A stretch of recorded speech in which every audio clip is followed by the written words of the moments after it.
Welcome back to Game Set Mash, episode 10, guys. We hit double digits, little claps, little slow claps. 10? We're at 10. Already at 10.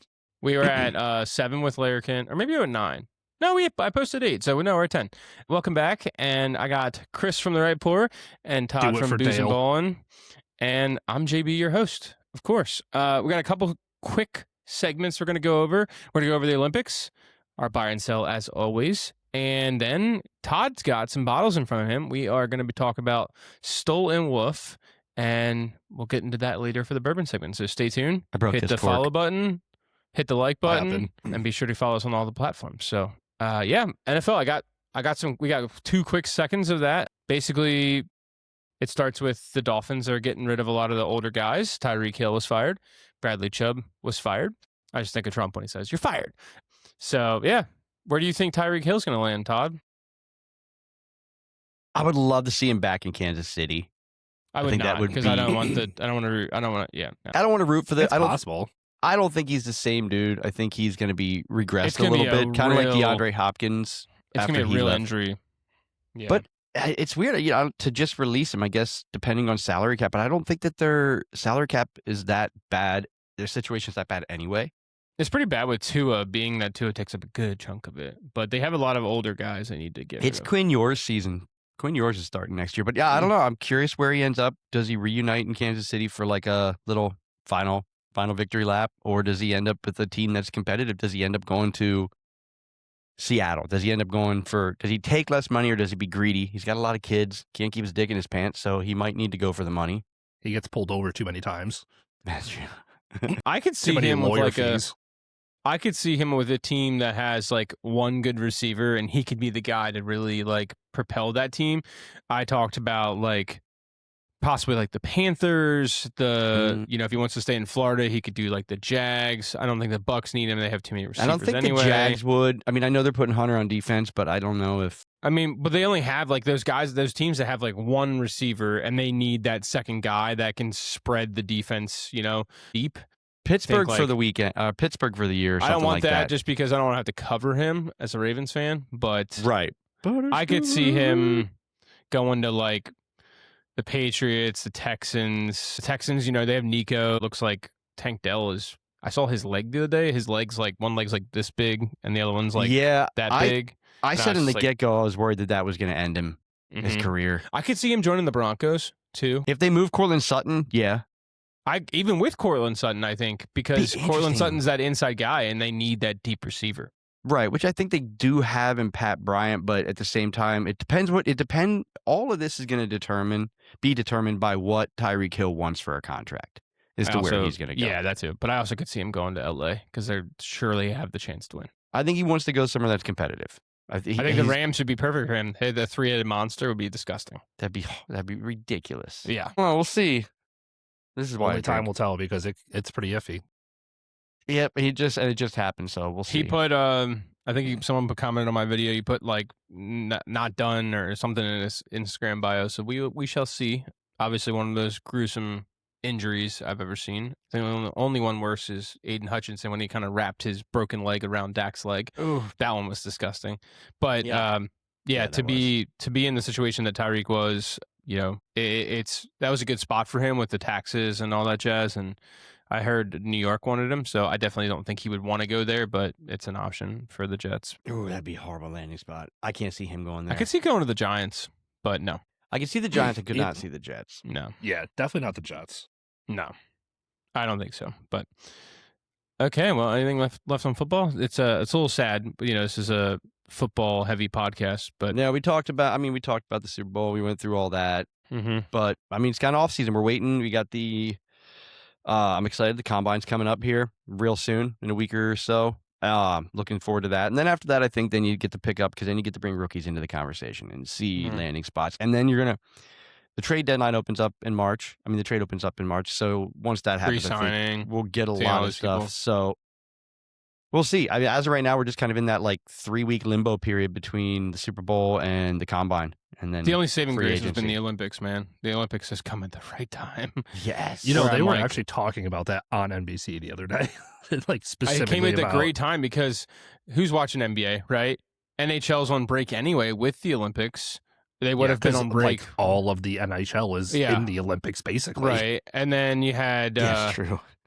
Baseball they're in spring training. Spring training baseball is like, they just reported. It's not much happening. Yeah, there's just not much going on. And it's been nice to be able to turn on the Olympics and be able to watch like 24 hours of sports because they're on a different time zone, Let's head over to UFC. Chris has got a couple things he wants to talk about. No big fight night until March 7th, right? Bullshit. No big, no numbered fight. Number fight. Yep. Not numbered fight, but I saw this weekend. Sean Strickland was fighting this weekend. It's the big. Yeah, that's actually a big card for not being numbered, and it's going to be sick. And I'm going to go watch that at Sportsbooks. I'm excited for that. That's just a personal thing. No, I mean they still have a good card coming up with Strickland. It's hard to outdo the first 2 weeks, man. I know why there's a little bit of a break because the first 2 weeks were ridiculous. Yeah, they blew their wad right quick with 2 numbered cards right off the bat, which was awesome. Does it often. All the time. I mean that'll happen, right? But I mean you got Dan Ige fighting as well, which is like awesome. Ige is fantastic. I don't know. Ige? EG? I don't know. Yeah, no, I mean it's still a good card, but other than that, nothing to report. Just typical fight nights otherwise that have been good for the up and comers, but nothing like too crazy at the same time. But in MMA news, not necessarily UFC news. Mama news. Ronda Rousey's coming back. Yeah, that's exciting. I texted the boys today. I was like, Ronda Rousey's back for the, I guess the Fast and Furious comeback. Yep, Gina Carano, I guess Serrano, I don't know. But yeah, I mean, you got Rousey, who was in Fast 6. I don't fucking know. The one in Dubai. Can't keep up with it. I can't she was like the bodyguard in Dubai, and then Gina was in like 3 of them or something like that. So really, it's just a fight That's of like. right. Yeah. Like she was in a couple of them for sure. So it's the fight of the UFC actresses. That's what I called it. But it's good. I mean, if you like, how long has she UFC, been out? Which one? I mean, Ronda. How long has Ronda been out? She's been out. Has it been 5 years? I would say 5-6 years. Something like that. Because didn't she try to go into didn't she go into wrestling for a minute? She did. She went to WWE for a little while. Had a pretty decent stint, but didn't really. And she did some good acting. I mean, yeah, she did some. She's good looking, so it's easy. Yeah, that she started a farm. You can go online and you could no joke. She just started a farm where you can go online and buy like butchered meat and everything like that. Like, but it's that's kind of cool. Fucking ridiculously priced. I literally looked into it. I was like, I'll look into buy like you can buy like what is it like Butcher Box? They send you or like Oklahoma Steaks. She had her version of that shit, and I'm like, dude, this is way more expensive. Like, no, thank you. After a fight, she looks like butchered meat. Yeah, I mean, basically. Sometimes. I said against Holly Holm, she did. Gentlemen, I said after a fight, I could have gone a different path with that. So, let you know. The old roast beef there, Todd. We got you. We're all kid-friendly here. Can I say one thing? And I think the better fight nights have come between the big cards because now that it's on Paramount, a lot of times I would watch like the fight nights and then just watch the preliminaries of the UFC actual numbered cards or pay-per-view cards as they would. And now you can just watch all of it on Paramount. So it's a win-win. It's definitely, I think, growing the sport more because I think a lot of people weren't necessarily paying attention to the regular fight nights or the UFC Contender Series and things like that. But I think now that they brought that all to Paramount, they are bringing bigger names to these fight nights, and I think those guys are also willing to do that. Before, like my dude Sean O'Malley, love the dude, one of my favorite fighters, but like he even said, I'm not even a co-main. Like, what the fuck is this bullshit? I'm like, dude, you had a stint where you lost a lot. Like, come on, yeah, like you gotta fall in place at some point, Yeah. And I think some of these guys are realizing that these fight nights aren't a bad thing now. Not that they were before, but there just wasn't that eyes on. And I think now that they are willing to do these fight nights to gain more experience, get more wins in their column, stuff like that. Yeah. I think it's helped for the viewer. It's come at a really good time too.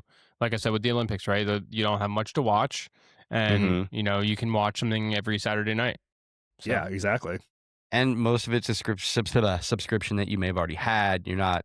Most people paid for Paramount when Landman and Yellowstone went on there anyway. So yeah, and the thing is that fantastic shows. But the thing is, like, you can spend the minimum Like, you don't have to buy the $14 or $12 like subscription that the high tier one, and unless you don't want commercials for other things and shit like that. But either way, you can go in and spend more users too.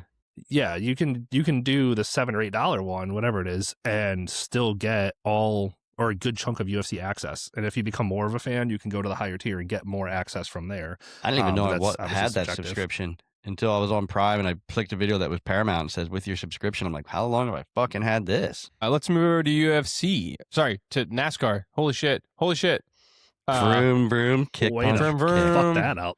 Change gears. Vroom, vroom. That was a good Daytona 500 weekend. Did any of you watch it? I did not. I was hungover. Also did not. I had to watch it another day because I was at a Dropkick Murphys concert, in all fairness. The way you said that, Todd. the NASCAR guy didn't After watch it seeing that you on live, it makes a lot of sense. Was that? No, that wasn't even. What day was that? No, that was Super Bowl Saturday or Sunday. No, that was a weekend. Sunday. No, that was after Super Bowl. No, yeah, it was after. No, because I was making food at my grandparents and I was on live with you. Well, that's right. Yeah, I got lit before the Super Bowl. Yeah. I still have cheese in my driveway because someone dropped off a 12-pack of like Taco Bell tacos. I haven't had Taco Bell in 10 years. I still ain't shitting right. Like my belly, like I don't eat fast food. So like that was the one my buddy's like, oh, I'm dropping off tacos. He gets out of his car, dropped the entire box of cheese and stuff just sitting in my driveway. Oh, God. So we scooped it all up. Speaking of cheese, both of these two are fucking ripping ass before the fucking start of this episode. That was great. Way to put my bowel movements on blast. Thank you. Yeah, right? My chair's damp. Mine's not. No, NASCAR was good, but there's controversy already. I mean, this season, people are already bitching up a storm, which, I mean, good start. The fuck do we expect at this point? What do people not bitch about? Like, yeah, for real. Not a damn thing. Well, no. Right. So off the Cup Series, or outside of the Cup Series, we had Natalie Decker, Arca. Was it Arca or Xfinity? I don't know. Sorry, not Xfinity. O'Reilly's now. My bad. It's changed. Either way, whatever she was in, she was out there. She got into a wreck, started bitching up a goddamn storm on the radio, like losing her shit. And that a girl. Also, the wreck happened like half a lap in front of her. So I'm like, you had more than ample time to avoid that shit. And here you are. Women drivers. Well, here's the funny thing. Yes. No, and I'm serious. I was listening to other podcasts, right? And the other women drivers, like, that are in different series were like, she makes us look like fucking shit. Like, absolutely hated it. I was like, yeah, well, that's what you signed up for. You're too hot to drive, apparently. The only thing you can do, Natalie, is look good because you're going to be up here bitching up a storm. Who was the other hot race car driver before her? Danica Patrick. That's right. Go Daddy, Danica Patrick. That's subjective. I mean, still good look. I mean, she was running. Hot. It's NASCAR. Compared to her competitors. It's NASCAR. It's like, yeah, fair. She had all her teeth and probably didn't sleep with her cousins, so she's obviously the top of the list in NASCAR. Well, for the women at least, goddamn. Well, you got to remember, like, it's like I went to private school, like, but she also was IndyCar. All first, guys. So. If you saw a girl, you thought she was hot because, like, that's how it feels in NASCAR. That explains a lot about where you went to school. Get it now. Makes sense. No, well, Danica did come from IndyCar first, in all fairness, so she didn't get the whole redneckery growing up. That's true. I'll give her that at least. She didn't. Lord. She wasn't born into the redneckery. Amber Balcone. Amber Balcone. Go look her up later. I mean, she's from Canada, but she's a NASCAR driver. What's the negative about the like? She's from Canada. Also, did not get born into redneckery. I guess northern redneckery. I don't know, but she's a looker. This podcast is taking a turn. It's taking a turn. I don't even know how to segue from this. Yeah, I don't think we can. Oh, Canada. Should we just... Let's head over to the freaking Olympics. Let's head over to the hockey and how Chris has gone viral on Instagram and TikTok with a clip of him curling my bourbon. By the way, you got to shout out the wife for that one. She helped a lot on that one. You could tell. She helped out a lot with all of them so far. Yeah. Yeah, she did that one. It was funny. So, like, we were sitting there and I was like, all right, I'm going to do this. And I like literally pushed the bottles down the hallway myself. And I was like, there is no possible way that I can push this and actually go and curl it and make the pretend to curl and actually make it good, right?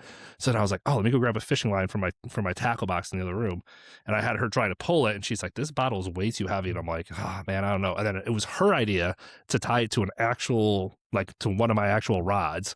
So she stood on the other side of the house with a 7-foot rod sitting there reeling it in. Oh my God.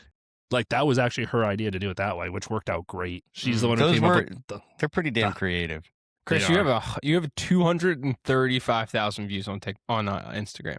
Yes, that's ridiculous. And it's like, what, 17,000 for the slalom? I got the slalom. You only have 1,100 from the hockey, but which I'm surprised.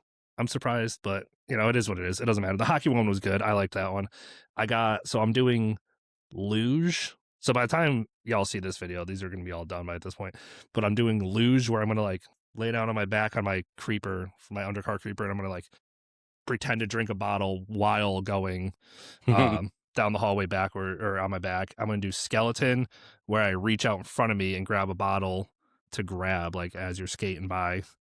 And then I think I'm going to do a snowboarding off my deck. I'm going to try and do a 360 or some stupid shit. It's crazy because hopefully not break my ankles. It's crazy because the TikTok algorithm did not do well with your videos. But no, Instagram, Instagram, who's not normally good for that type of stuff, actually killed it for you. Yeah, Instagram's not normally known to have it go viral. I've had my highest video ever on Instagram. It was 18,000 views, but it never happens. Most of the videos are 200 views. Yeah, if you actually look at the other one I have pinned at the top of my Instagram, I think it's 35,000 views, and it was from another podcast, from my own personal podcast with an interview of a distiller, and it's 33 or 34,000 views, and that one did good because it's talking about the bourbon bubble pop. But yeah, the curling just took off. I was just sitting there on Sunday morning. I was like, let's do this video because I really wanted to. And she's like, I don't know, and I was like, let's just real quick, help me out, and yeah, it just took off. Yeah, it did.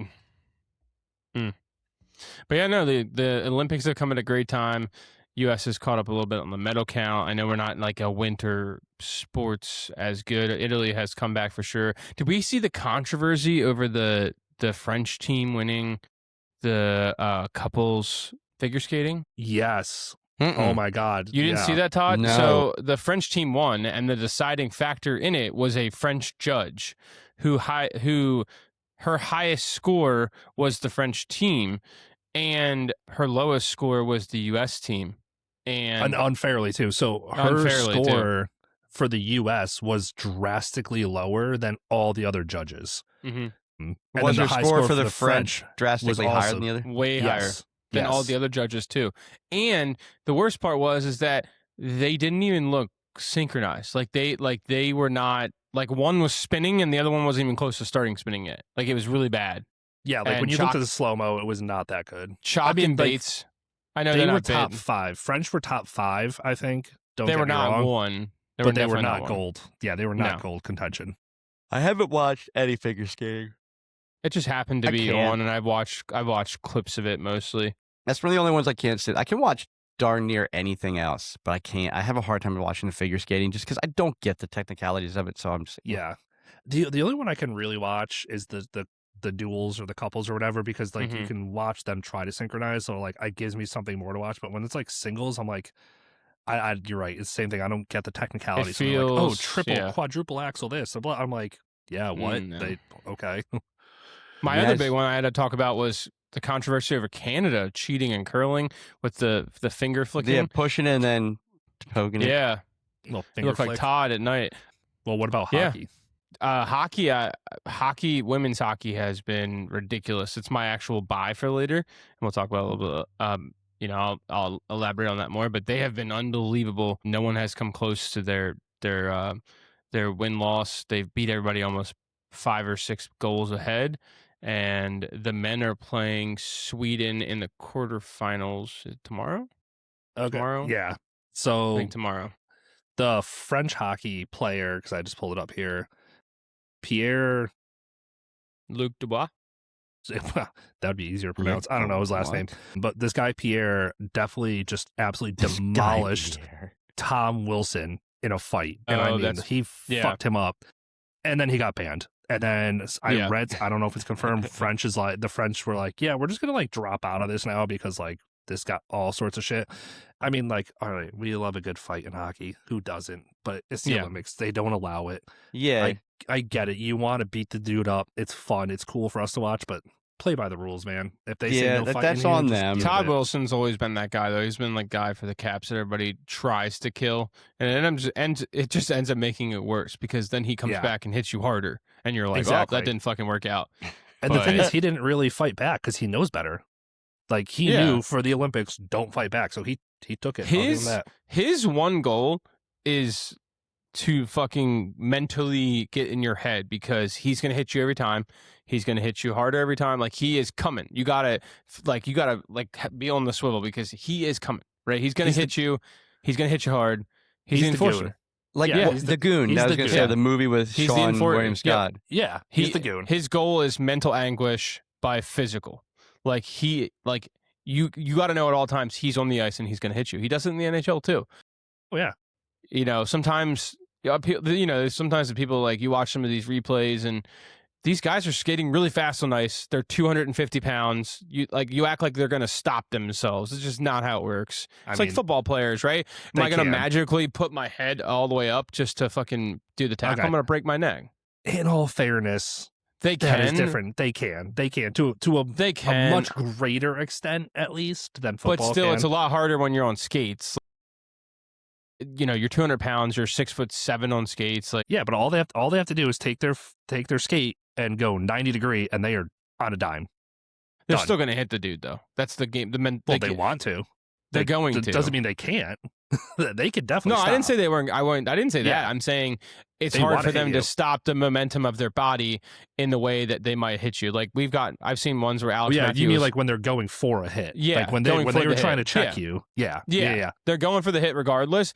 It's not uncommon for like an arm to go, an elbow to hit. Like Alex Matthews was hit in the face. It is what it is. But I would say I was watching some of the. I think it was Italy and Finland. I mean, these dudes were hooking skates. I mean, like he literally took his hockey stick and from Finland and hooked it into an Italian skate and sent the dude on his face. Like they were playing a little dirty, and I'm here for it. Don't get me wrong.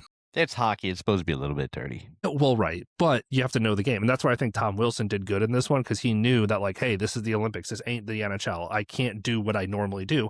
And I think he was playing way more respectfully than he would any other time. Mm-hmm. And here we are. French decided to say fuck you, and he got banned. And Canada's still fighting. Who was it? Pun intended, I guess. Was it Finland? Someone beat Italy like 11-0 the other day in men's hockey. I think it was Finland. I was the shots on goal were 62 to like 12. I was like, wow, seems fair. Yeah, I think it's Finland, Chris. Yeah, I'm fixing to pull it up real quick. Todd, this has a lot of rye funk. What do you have? Are you starting with that one? 86. I didn't start yet. Dude, they scored 11 goals, I think. 86. Okay, so it was 3 in period 1, 3 in period 2, and 5 in period 3. Jesus. Yeah, like they just destroyed them. It was great. I knew it was high. I was looking for those stats, but yeah, it was intense. Oh, speaking of the Olympics, I thought it was awesome. Did you see the video that the Olympic director came out and was like, "We're out of 10,000 condoms already." I was like, "God damn, that's low." Normally they give them like 30. They normally provide a lot more than 10,000 condoms. Yeah. I think the stats was like normally they provide like 30,000 condoms. They only did 10,000, ran out. So now it's like STD time. Like now it gets a little more riskier. Yeah, and don't forget to pull out. They're not good at that, apparently. Nope. There's going to be some Olympic kids coming out of this, and you're going to be like, damn, those kids are fucking fast. New Olympic babies. All those November babies. But which country are they going to reside from? Yeah. Where's going to be the dual citizenship for later? I think that's all we got for the Olympics there. Yeah. Okay. That went a little violent and long. Yeah, it's okay. Yeah, we knew this was going to be a little different episode because we were doing less sports and more bourbon. So we still went 25 minutes of sports, so we're still very sporty. We're still pretty sporty. Because I mean, there's other Olympic shit, but it's just whatever shit. I mean, we'll have a little more talk about when baseball finally hits its end of March, early April. Now we got the Masters. I'm excited for that. We'll talk a little bit about that. Yeah, we'll have stuff to talk about, and we'll touch. And as like playoffs come for like basketball, we'll have stuff to touch on them too. And then we got like some other Masters Distillers coming on, so that'll fill some time as well. Yes, we do. Okay, who wants to go first for buy and sell? I do not have buy or sells, but I'll go first. You got something. Go you last. got something. I'll say I'll go first because mine is Olympics. I'm buying in on curling. I've been, besides my video going viral in the bourbon world. It's a little biased, but sure. No, I've just been like, every 4 years, I love it. To the point I actually looked into a curling club in Charleston because I'm like, can I do it? Dude, can people I make that drive? people get so excited for curling. The funny part about curling is like it's the most underpaid sport like of all time. Like, yeah, 100%. Yeah, they all work 9 to 5. They get up at like 4 a.m., go hit the gym, then curl, then go to work, and then go back out. I'm like, holy fuck. Like, what I love about it is the chess match behind it. You know what I mean? Like, yeah, I love snowboarding. I love these ski big jumps where they're doing these Mick twists and, 14, 50, 40s, whatever. Really, like all this cool shit. It's fun. I love the half pipe snowboarding. One of my favorites. But watching the curling at the slow speed that they are, relatively speaking, to the rest of the Olympics, is just so fun to see how intricate they need to be. It's literally like buy a cotton hair every time. It literally is. Like, yeah, it's that much by a of a difference. Yeah, by a flick. And That's true. It's completely by, it's a mental game. I know it's really physical and all the brushing, if you will. But yeah, it's interesting. I mean, I'm really sad that Corey didn't win the gold because they left themselves exposed on the They did. last one. They blew that one on their own. I yeah. mean, the other day they still got silver, but yeah, they could have won. It's not that like one. they got outbeat by another team. They outbeat themselves. Mm-hmm. Simple as that. And it happens. It is what it is. It happens. Yeah. What you got, Chris? Sell? Yeah. I don't really have my sell yet. I think he's got a shit. No, I already did that. All right, I'm selling that the bourbon bubble has not popped yet. People are saying the bourbon bubble has popped. There's allocations available everywhere, and that is bullshit. There's a store. I don't think either any three of our states the bubble will ever pop in any retrospect. And here's the thing: there's a store around me that is still selling Special Reserve, and I'm not going to name names, but they know I think it's bullshit, and so does other people I talk to. They're still Special Reserve for $100. Absolutely criminal. It's fucking stupid. It's a $35 bottle max. Yes. And that's like, it's cheaper for me to have one of the guys in Texas grab me 2 bottles and ship them. Yes, 100%. And it's like, I don't know. People are saying the bourbon bubble has popped, and people all over the internet are saying, oh, you can find allocations everywhere. And it's like, okay, yeah, that's fair. I get it. But you can see all those allocations everywhere. But here's the problem. They're still at secondary prices. They're still high.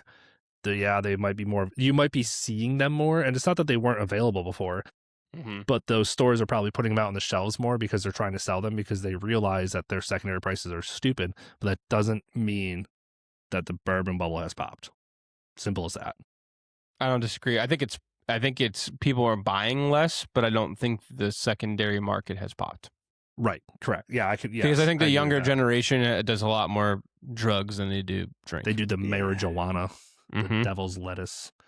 No, I mean it's true. Like they're over here. They got their Zins. They got their vape pens with THC, all that other shit. Like there's so many different things these days that are like readily available that like I can understand why the Gen Zs are not getting into bourbon. I get it. It's not a young man's game. And well, I was about to say, and like it's never really been a young man's game. Exactly. Yeah, it's strange that if you look at our Tangline owners, like most of them are younger than 32, like or around between 20, 26 and what are you, Chris? 37, 35. Fuck you 4.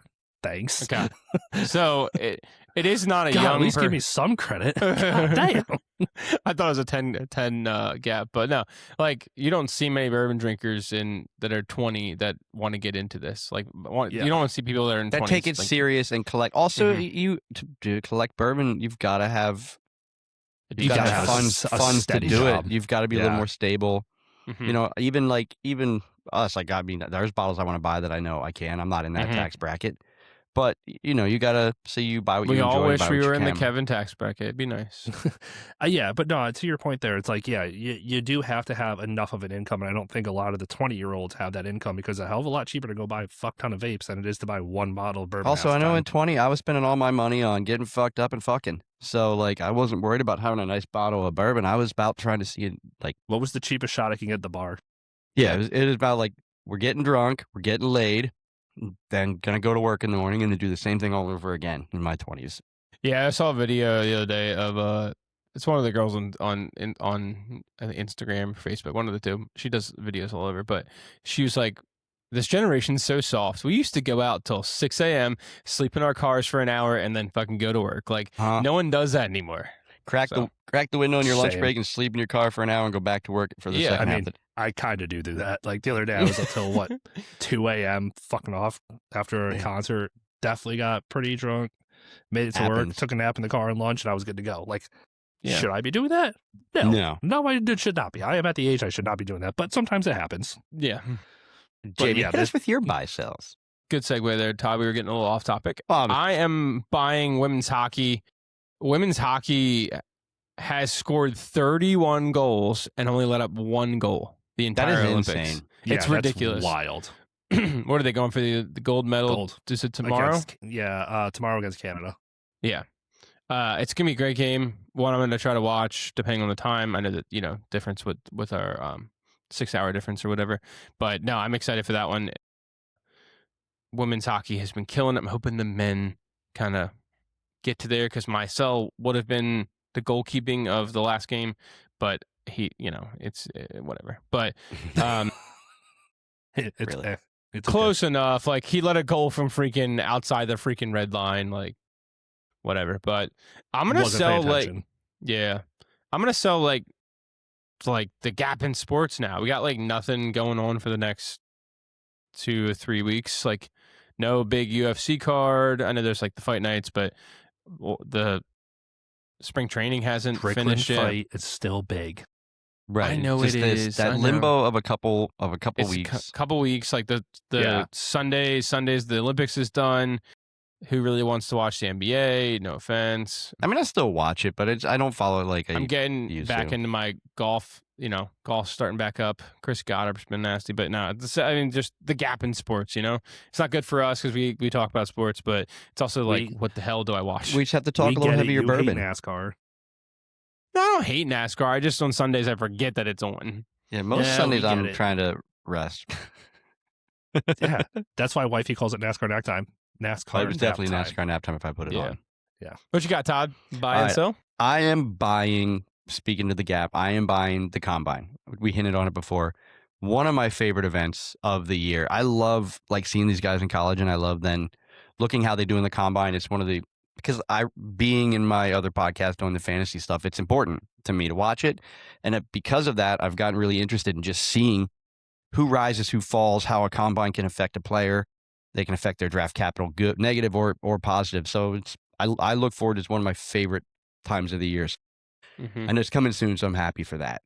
That's a simple I saw a clip, Todd, of Debo's one from years ago. He had a great Combine. He had a great Combine.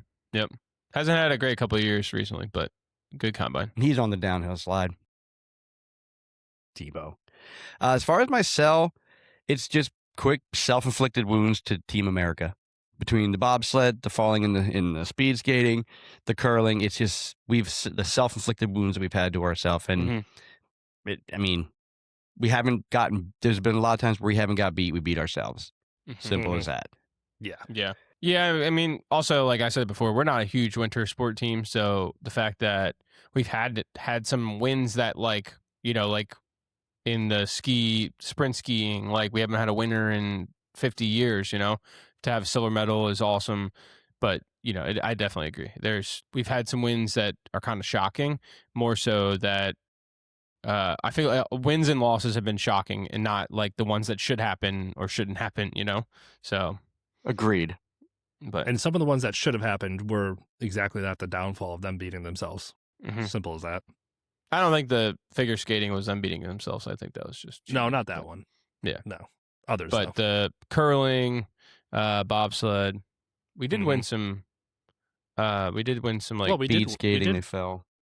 Yeah. And that one chick killed us twice. Yeah. I was just watching before we started recording. It was the speed skating pursuit where it's like 3 of them in a line, like from the same team or whatever. America was up like 2 seconds against Italy and then lost by 4 seconds.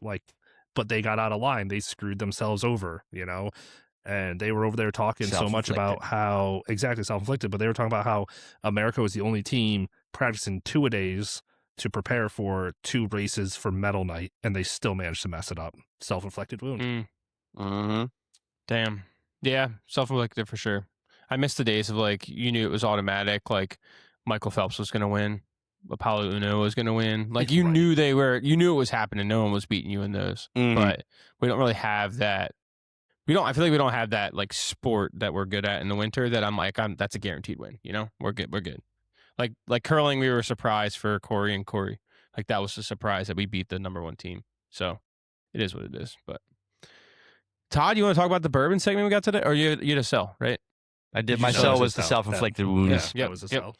Yeah, let's head over to our bourbon segment. Todd, what do we got today? We're going with Stoll Wolfe. I sent you guys samples.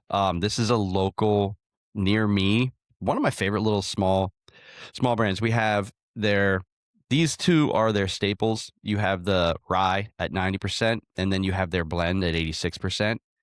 And then this one is a special release. So we can start with whatever you guys are. I don't know what you I started at 86 just because. Yeah, I feel like we should start. I didn't even open mine yet, but we'll start at the 86. The rye impact, because I smelled the full rye. This is 80% bourbon, 20% rye. I smelled the rye, and it's very it's very dill forward, and it comes through on the 86 proofer. So Stoll Wolfe is they like ryes are kind of their things. Like, give a little background too, Todd. For that list that we just did the last episode, which is going to come out, they have one of their release this year is a rye. Mm-hmm. So they used to be MGP because they're really young, and then they also source locally, which you'll hear about that in this. But a lot of it is a locally grown like rye. So taking like their whiskeys and blending them with local ryes from local farms. And then where we live, there's a lot of corn too. So it's really easy to get what you need to blend in basically Amish country. So these 2 are like one of their staples. This is one of the good ones. So Stoll Wolfe comes from, their heritage is basically Michiganders. It's basically If you're listening, that's a running joke that we have. It's a running joke because I think I was intoxicated one time and that's how I said it. But so Michiganders is originally... You normally say Michiganders. So. Michiganders is originally from Schaeferstown. It was started back there, I think 1973, back that early. And they distilled there. And this guy, Dick Stoll, the first name in this, he worked at Michiganders locally.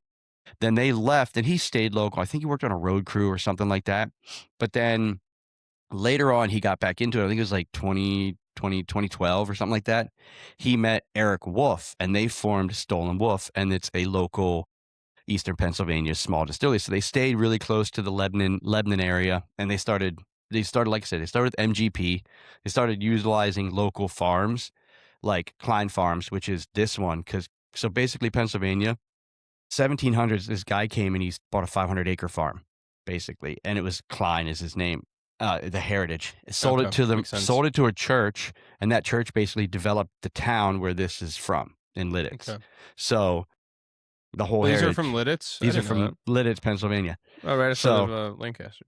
Yeah. So they're somewhat local to me. They're easy to get. They're sold in some of our state stores here. I've actually seen them in down in Maryland and other states too. Slowly kind of getting out there, but they do everything local. So yeah, their big thing is taking MGP from when they're early on, which now they're distilling more of their own stuff. But in the beginning, when they first started, you have to go MGP, and blending it with local ryes, which is what this is. And this is one of their top sellers. If you look at it, but super smooth. Ultimate Spirits Challenge, 93 points. I know it's 86 proof, but super smooth. Super smooth. Surprisingly oily. Like I feel like a lot of these lower proofs, like I'm not getting that like nice, like rich mouthfeel, like creamy mouthfeel. And this one has that for me, which I don't typically get. The legs are pretty good on a 86 proofer. Yeah, like a lot of Todd was talking, I was literally like, God dang, that is impressive for 86 proof. A lot of that's why these are their favorites. If you didn't know their proofs, you would proof them a little bit higher than what they drink with more complexity than what they are. than 86. Yeah. Especially for a small, really small distillery.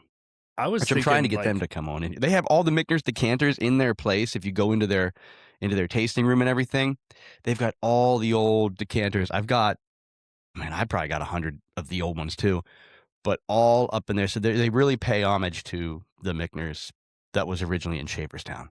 Which is really cool. Like the fact that they're paying homage to that overall. Their rye is so smooth. Did you try this one too? I tried I was drinking the 86 proof rye as we were kind of going, but the rye got a little bit of, got a little bit of the spice, but nothing like, no crazy punch. No, this blend has always been my go-to, and this was one of my original ryes, but this one's so sweet with that, like you said, a rye funk. And this is just a nice rye. Again, it's not the overpowering. rye adds a lot to the first one because I think it actually gives it more complexity with the spice kind of coming through. And it's not like I'm not talking like a spice like you're drinking a 135 proof and it's going to knock your socks off. But this one, definitely, I like the rye. That's their bread and butter. Forward, minty. For me, that 86 proof is like, so typically like on a sweeter bourbon, like I'm getting a sweet spice to it, almost like a cinnamon spice in a way, things like that. I think the 20% rye adds more of a, like, I'm not getting the typical rye spice. I'm getting more of like a clove or a white pepper spice to it. So I think it's like a really good balance to be like, hey, like this is a sweet sipper. Like I get the sweet bourbon, but then there's like a little bit of like almost heat on the back end that makes it seem like it is a mid 90 proof, not an 86 proof. Right. I think without that, it would be too sweet. Yes, I agree. I think the 20% rye is the perfect balance to give you that sweet and spicy. I also think it helps too because I think most of us don't anymore. Like, everything's gotten so high proof that I'm not used to that low of a proof anymore. Like, the lowest I go is I think 90 at this point. 86 is a good proof for this one because the rye adds the complexity and the bourbon is just so smooth. Going to the rye afterwards, you can see where the nose kind of comes from in the You can see blend. where this gets into this. Yeah, yes, and then I agree. This adds like a nice cream cheese. It's got a little bit of like clove. I think what Chris said, that was a good one.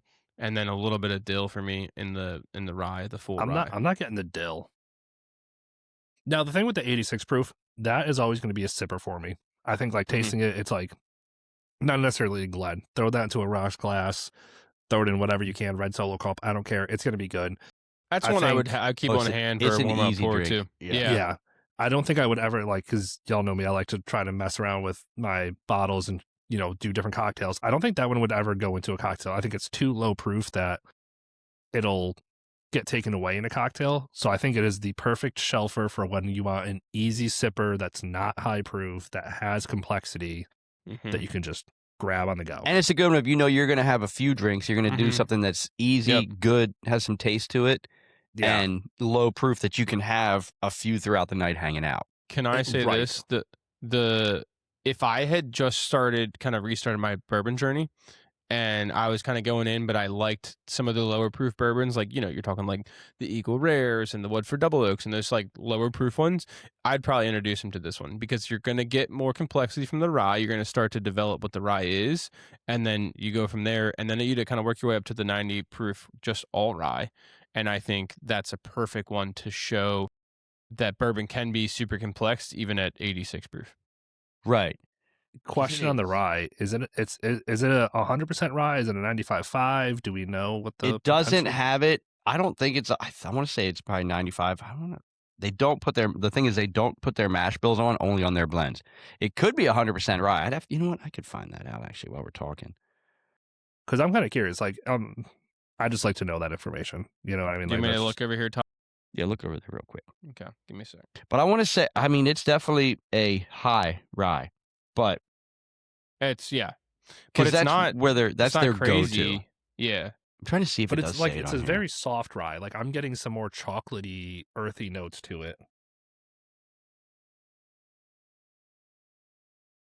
I've never actually thought to look that up because they don't. That's one thing they don't put. They don't put their blends or anything on it. The only one they do is on their blend. They actually write it in pen, handwritten every time, because it tells you like the rye in this one is only 2.5 years, where the bourbon is 4.5 years. Mm-hmm. While you're looking that up, I'm a little nerdy. Like, I like to know those things. And it's $31. That's a great price. Yeah, that's a really good price. Like, I like to know those things because personally in my journey of the whiskey world, if I know, okay, this is 95.5, doesn't matter if it's MGP, doesn't matter where it's from, if it's a 99.5, I find different things that I like about them and, you know, kind of go from there. And if it's a rye, because we all know it needs to be 51%, right? If it's a low rye mash bill, I'm like, okay, here's things I like about it, but I might be like, that's not really my profile. So if I know that when I get to the store or it says it on the bottle, I would steer clear of it if I know it doesn't, you know, match what I think it right, what my expectation would be. So like my nerdiness is like, I need to and sometimes I like not knowing until after I taste it because I don't want that to affect me when I'm tasting stuff too. Like if you were to find, so sometimes I like to taste it and then be like, holy shit, you mean it was that? Or you find out there was something in there. I got it. So, okay, this is actually the $31 was for a 375. Was it? But for a 750 it's $50, which is really good. It's still good. Aged 23 months. It was awarded 95 out of 100 in the Pennsylvania Rye Awards, and it's a top 3 rye at the Ultimate Spirits competition. Mm-hmm. It's ranked really clove, high. allspice, honey, vanilla, oak tannins, and a hint of a sandalwood. According to their, like, I guess, flyer, it is 65% rye, 25 corn, and 10% malted barley. So that's probably why I get that like softer, for me, more chocolatey like notes, because it is a lower rye, so it's not super powerful on the They also have a Rosen rye, I guess is 104 proof. Yeah. And it's one of their fancier ones. Yeah, that's one of their higher end ones.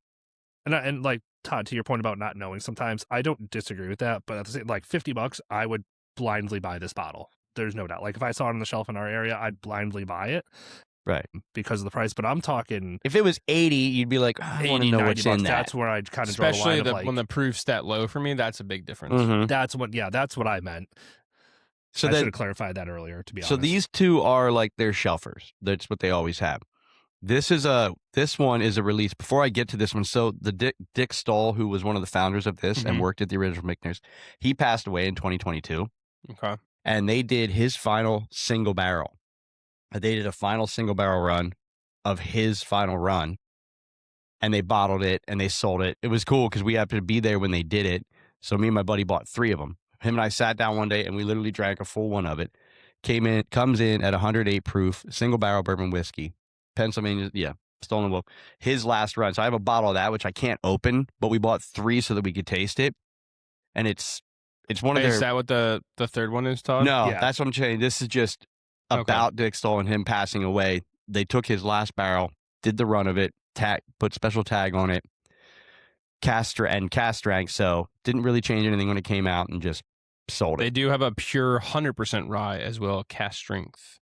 A single barrel cast strength rye at 106 proof.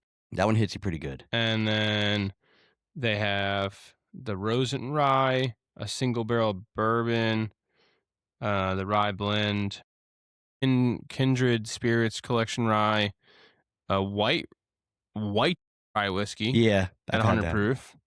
And then they sell like the trilogy packets. That's what this is. This is the single barrel. This is the single barrel bourbon.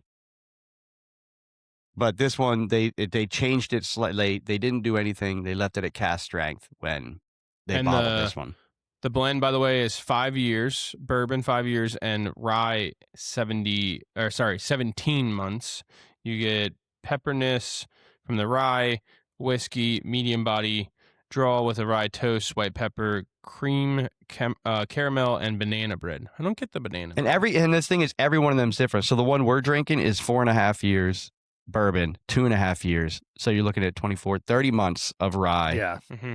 So every barrel, everyone is different. So, and because it's all different, they mark it on there. Mm-hmm. So this one, I happened to be in there when I was filming the video, sending stuff. This came out on the shelf that day. It is a single barrel run. It is Klein Farms single barrel bourbon. Like I mentioned, what Klein Farms was kind of how the town was started. This is 100% from their farm, local farms. This is at 108 proof single barrel bourbon whiskey, which is arguably the best proof according to a lot of people out there.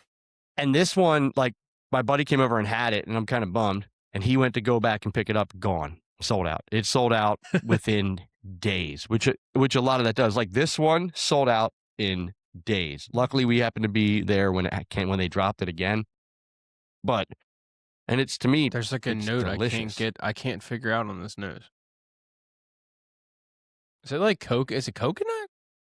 It almost reminds me a little coconutty. Could be coconut.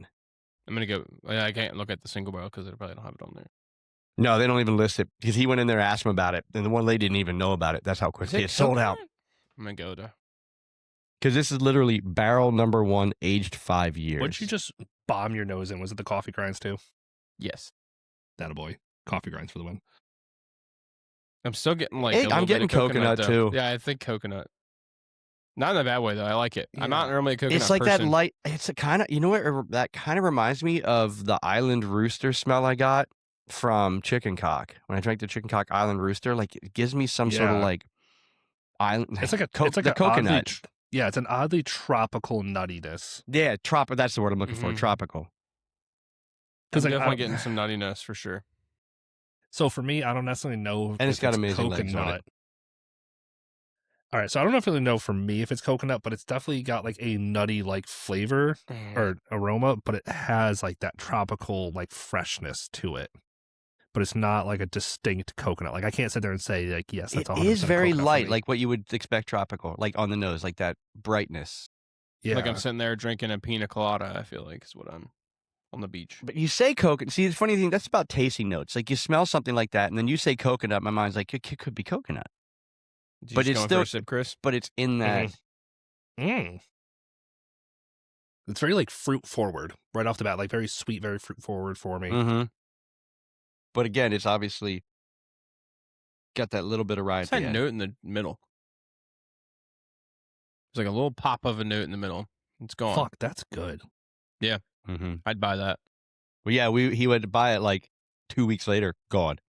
Dude, yeah, I can see why. Because as soon as someone tried this, they were probably like, I need to get another I would one. drink the 90 proof and the 186, but for my palate, like round 105 to 110, I just love as daily sippers.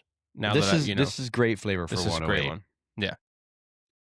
Yeah, it's one of those like, and again, 1 barrel done. And when they say single barrel, they mean single barrel. It's not like some of these bigger brands, they say single barrel, but it actually is like a small group of barrels. Yeah.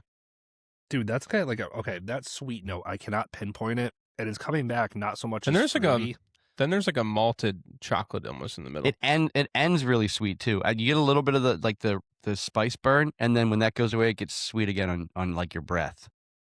Yeah. It's almost so like, hear me out. I see what you're saying. It's almost like a sweet mint on your breath.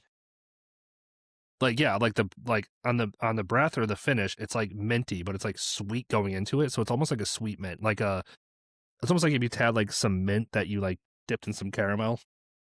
But you're right. Right before that spice kicks in, there's a little kick of sweet. Yeah. But I can't put my finger on what the taste is. But it almost gets a hint sweeter and then spice. Yeah. Oh, yeah. Oh, yeah, my exactly. finger says. Like the ride. Yeah, that roller coaster ride. Can't put my finger on it. It's kind of like that. There you go. But it does, like you said, after that ride. But the hug doesn't hang around; it goes away, and then it gets sweet again. The thing is, the hug goes away, like the heat, right, that we're talking about goes away. But the finish is long. Like, there is still like a lingering flavor hanging out on the palate that kind of makes me want to stop for a minute, just enjoy it, and then go back to it in a little bit. So is this very mild dark chocolate in the back end, like in the middle to the end for me? See, for me, it's sweet chocolate. I'm getting more of a sweet chocolate. But I don't get like the full sweetness is like you would get for some things. I'm like a malted chocolate, like malted dark chocolate, but it's not too dark, but it's just a little sweet. Like I wouldn't consider it milk, but this is probably I don't. Okay, I'm not saying you're saying it's a milk chocolate. This is a sweet chocolate. Try to breathe and see what I get. Nothing's chocolate. Todd, nothing's super sweet on this for me. Todd, you're a cooking guy. Do you use semi-sweet chocolate in some of your recipes or sweet chocolate? I don't do a lot of desserts. Okay, because that's what I get. Like I get sweet. like if you're making like a dessert or something like that, and you get like a semi-sweet chocolate, or even the chili. I put a semi-sweet chocolate in my chili. So not like a full, like obviously not like a full candied sweetness, just that little touch of it. Yeah, because it's not like the milk chocolate, which is like, it's that milkiness, that chocolate. You know, I get what you're flavor. saying, because like how the King's 155 had like a cocoa kind of end to it, but it wasn't cocoa. Yeah. Like, not saying this tastes like that, but I do but kind the of same concept of it. I get the like spice up front, and then it's more in the roof and the back end of my mouth where I get that chocolate. It could be like chocolate. Well, I mean, let's say also right down the road for this is a chocolate factory. So like and they do say that like the air in the area could affect the barrel aging Hershey's process. not far, right? Hershey's not far down the street. I believe in Lidditz, where this is from. There was Wilbur's chocolate factory for forever, and they still sell chocolate there. So I mean, I don't know what they put in it, but if it had a little bit of chocolate flavor because of its regions, it wouldn't surprise me. But as a whole, like for being a very, very small, like we're not talking RD1 small, Larrikin small. We're talking small. Like I think their juice is really good. Well, this is incredible. This is a phenomenal. Do we know if this exact Klein barrel was 100% their stuff? Or yes. Okay. This is from their farm. 5 years. It's still really good for 5 years in Pennsylvania. Yeah. This one's 10 year. This is one of their oldest ones. This is when he first started. I need to try that. He started in 2012 when his first barrel, and then when he passed away, it was the only full barrel to life that he got. Is this a cask strength? This one, no. This one was. Really? This one isn't. Okay, so they proofed it down to 108. Okay, interesting. There's nothing wrong with that. Which I'd be curious what it came out of. Yeah, because like I saw one of the other ones on the website. It was like a single barrel, and it was because this cask strength is at 108, and this is a single barrel bourbon at 10 year. So it doesn't say cask strength. You can buy a whole whiskey aging kit for $300 on their website. But their stuff is good. It's not crazy priced, and you do see it at PA wine and spirit stores. You see it on the shelves. You see these on the shelves a lot. You see this one, the rye. It seems like all of it comes out around 106 to 108 for cask strength for them, because the single barrel cask strength rye they have is 107, and the single barrel PA cask is 106. Yeah, they have the one that comes out at like 116. I think that's the highest proof I've ever seen them have. I don't know what this single barrel bourbon is. It's $84. So this potentially technically could be a cask strength, even if it's not labeled that way. If it's what it came, yeah. It's potentially. Considering their cask strength is also at 108, it very well could be their cask strength. They might not. They might not have. And I was listening to a round table the other day, and gotta go in for more. Someone was sitting there talking about it, and they said like, okay, like some of the best cask strengths out there are the lower proof cask strengths, and like I cannot disagree with that, because like I can definitely be a proof whore sometimes. There's no doubt about it, right? Yeah. But having I'm not, and I love proof, that I'm not. See, I love being. Don't get me wrong. Like, it's not my go-to thing, but I love the high proof, and for various reasons that we can get to another day. But I think having a cask strength that comes out, that just happens to come out because of where it's aged, anything of that sort, it's coming out under 115 proof as a cask strength is probably some of the best stuff out there, because you're getting that complexity, but you're getting an easy drinker at the same time. And I think if this single barrel is a cask strength, which it might be, judging by the information JB just gave us, it very well could be, fits in that profile, because it's an easy sipper at 108 proof that has got all the complexity, all the flavor that you're looking for. There's a Dick Stoll 112 proofer that was sold out. They sell out really, like that one that's dropping that rye. That's going to sell out really. They quick. have their it's Kindred series, Kindred, something like that. Mm-hmm. Kindred series, and that's all MGP. Yeah, they have. So they did 9-year MGP. A lot of their blends like this. They have some of their. Still though, it's $84 for an 8 year. It's not bad. Their locals. Their rye is like their local stuff, but their blends are a lot of taking the MGP and blending it with local to get their blends is kind of what they like to do. Which I'm fine about, because like a lot of times people just buy the MGP and just don't do anything different with it and just sell it. Right. So I have a question for you on this one, Todd. I saw some stuff recently online about rye and then Pennsylvania rye specifically. What is the difference in a Pennsylvania rye, and is this one of those Pennsylvania ryes? It's definitely 100% Pennsylvania rye. What makes it different? I don't know. I think it's just the farm, the region, because we get 20 degrees in Pennsylvania. We get, I think it's the climate that you get here, basically northeast. Mm-hmm. But I couldn't tell you, like, to me, a Pennsylvania rye with a rye, I don't know what the difference. I don't know what our soil does different to make it taste different. Because I've been seeing some things online lately that people are like, oh, yeah, like I'm getting more into Pennsylvania rye because it's a Pennsylvania rye. And I'm like, well, that's because why? What's the information? These should be the Pennsylvania rye. Go ahead, I raise my hand. It says, in essence, Pennsylvania-style rye is defined by the complete absence of corn within its mash bill. Instead, it consists of just rye and malted barley, which is normally up to 95% rye. And it also says that normally their prohibition style, which means higher than 80% rye, which is not normal. I mean, you have a couple 95.5s, but most of them are around 60. Right. Okay, so a 95.5 MGP is a Pennsylvania style. Okay, That changes my opinion now. I feel like I don't give a shit. Yeah, they frequently use the just higher percentages of rye and malted barley. I wonder if that's because the rye in Pennsylvania. It says it's also produced that makes sense. Southwest, and the style is known for being very dry and spicy and used as a sweet mash instead of a sour mash, which wouldn't make more normally sense. It's sour mash. Normally it's sour mash. So okay, that would make a little more sense. This one looks higher. I gotta take a sip of it. I don't like it to be uneven. Because I was excited to send you guys this stuff because of how small it is, how unknown it is. It's kind of cool to kind of get someone else's opinion, because growing up near this and having this always kind of be accessible is neat, because I could get this.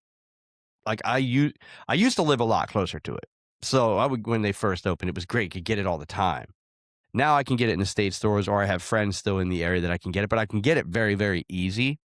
And it's fair price, local, good drinking, but like most of the country doesn't get it.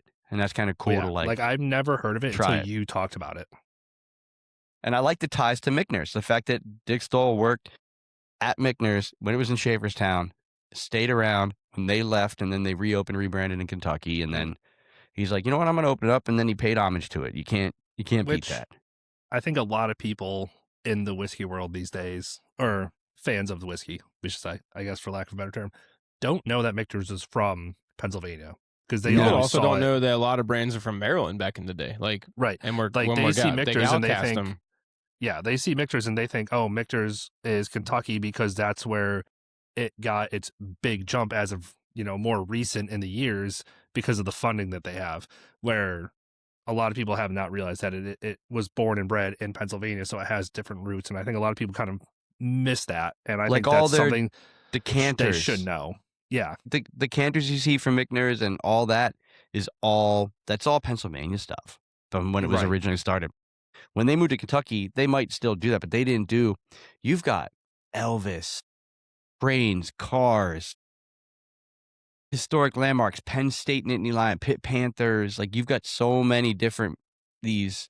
You got the Liberty Bells, like this damn Hershey big. Park.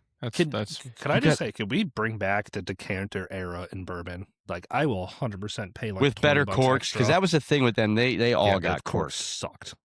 I've tried them so bad. I tried a 1977 sour mash from Michner's. I was at a tasting, and it was a Michner's tasting, and it was at a local bar, and they brought some of their stuff, and then they also brought the Baumburgers, because Baumburgers pays homage to. Baumburgers are huge in Pennsylvania. Mm-hmm. It's a family name, right? But then this older guy, he had a small little like a moonshine jug type of thing, but it was With a the little handle? 1977 sour mash unopened. So like there are a couple of us that lingered around. He opened and gave everybody a little pour of it. Not enough to really like take a couple sips and smell it, but just to taste it. And it didn't taste spoiled, rotten, corked, anything. It still had like some really good flavor. I mean, it was strong. Could have never told you what the proof is or anything like that, but it was kind of cool to like have it unopened, uncorked. Cork still looked good. Still had like a solid, like sour mash taste, not a ruined taste. It was cool to do that from 1977. So that's awesome. The oldest that I've ever gotten to sip on or taste. So Todd, I also saw here that that Maryland and Pennsylvania are deep in the way that the soil is made with our corn and our rye, and that's why it normally provides bold and spicier flavors rather than something that makes sense because there's sweeter. A lot of farmland in these areas. Yeah, because we have a lot of corn. Farmland. Like there's a lot of corn around me. So it makes sense because go to corn mazes in the fall. Yeah, I mean, they're everywhere. I live.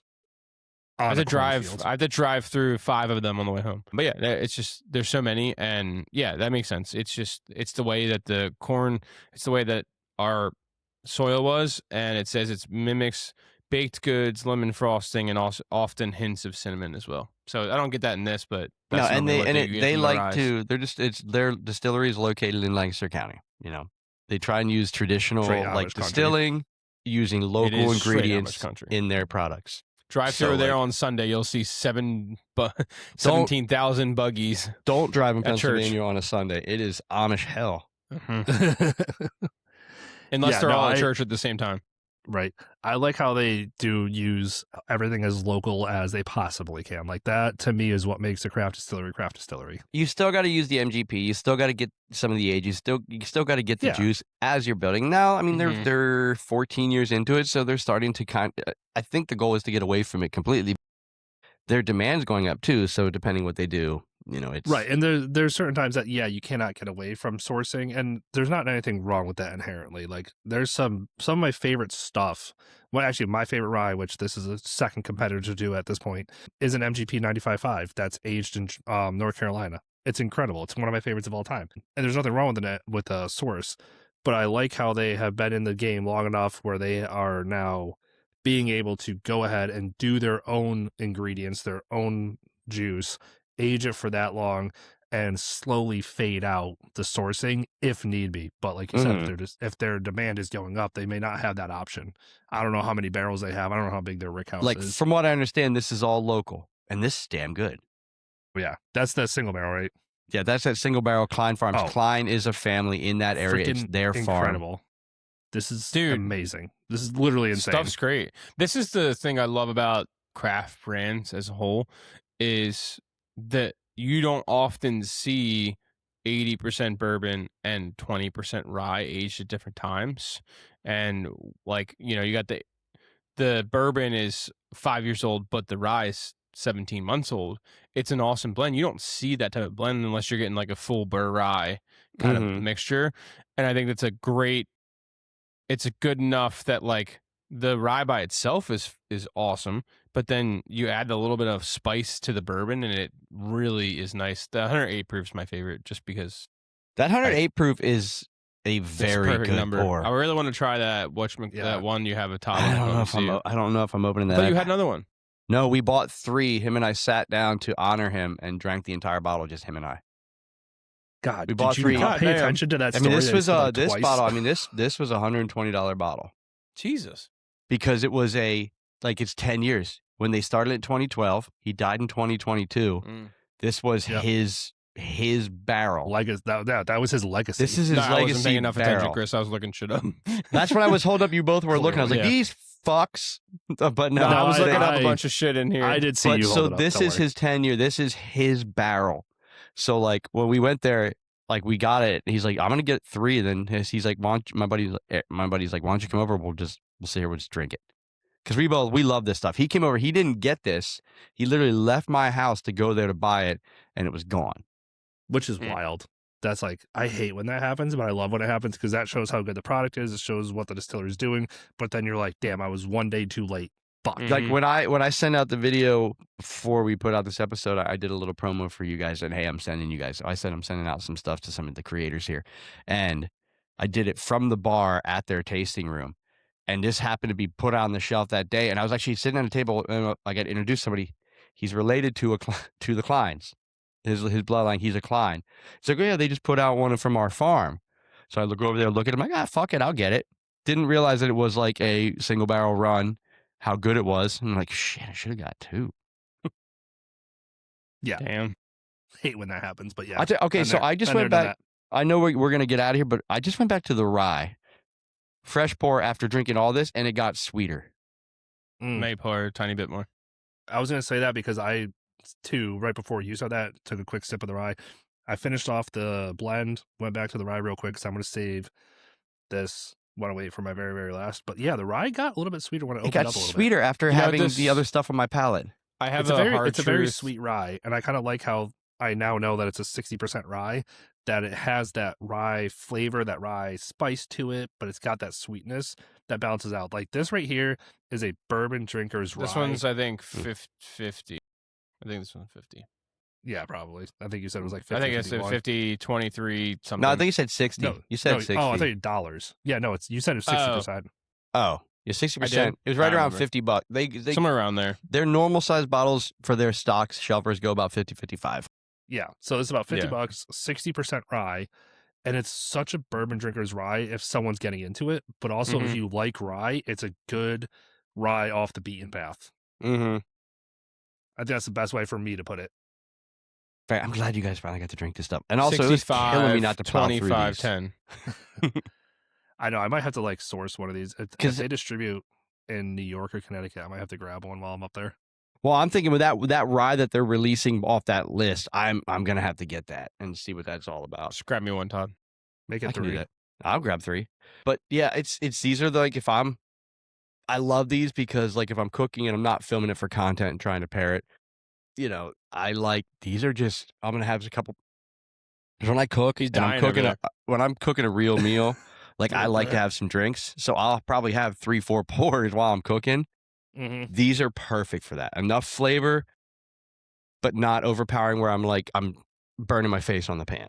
And I will say there's a lot of lower 90, 80 proof stuff that's like no flavor, no complexity. This has a ton of it for 86 and 90 proof. Now, it ramps it up when you hit the 108, but for those two, like easy drinkers, I would drink that daily. Yeah, this is like, so you can see the colors a little, you definitely see the darkness in the color. Yeah. Which for us on the sample bottles, because JB doesn't have his mouth, it's hard. You can't really. No, they're right here. You just can't see them. They look it's like hard to tell. I know. They look like urine. I know. I just said you don't have yours visible, but you can't really tell in these that they are that much darker. But in the bottle, it is incredibly darker. Just by even with the labels there, you can see it. But that was funny too, because when we did our you see how our pick color turned out. Like when I had that sample bottle of like a 250, it looked like super light. So it's just, how it is in the bottle and how much you have in there. But no, Todd, thanks for sending these our way. It actually reminds me of Jesus. That actually, as a smaller brand of this, I think it reminds me of a lot of the couple bottles of Hard Truth Sweet Mash Rye I've had, where it's sweet enough from that sweet mash instead of the sour mash. I'm glad you guys enjoyed this. Yep. I'm going to try and get over there and talk to them and see if we can't get someone from them to jump on us and talk to us. I agree. I think that would be fantastic. Jump on it. Yeah, I'd learn to look. God, I hate you. Hey, he said jump on it. I just said, come on, jump on it. But you said it in the way, and I'm jump on it. What am I nightcapping? I'm going to nightcap with this one right here. No, but I think I know what I'm going to nightcap with, and it ain't that. I think that you folks should subscribe. We are on YouTube, Apple, Spotify. If you're watching, you probably already know that. We post clips on Instagram. But still, if they found us, they found us. Stay tuned for episode 20. We're doing Drunk Day. We might just need to do that the next one. Fuck. Hour 15. We do need to plan an episode where we start drunk and we film drunk. Not on a fucking weekday, for the love of God. No, it's Friday gonna be, night. It's Sounds going to great. be on our typical filming nights, Tuesdays, whatever. I'm not doing that. Okay, we don't No, have to, 'cause but I we will fall out of should do. We should do in every whatever episodes we get on tipsy and film tipsy because I think it'd be funny.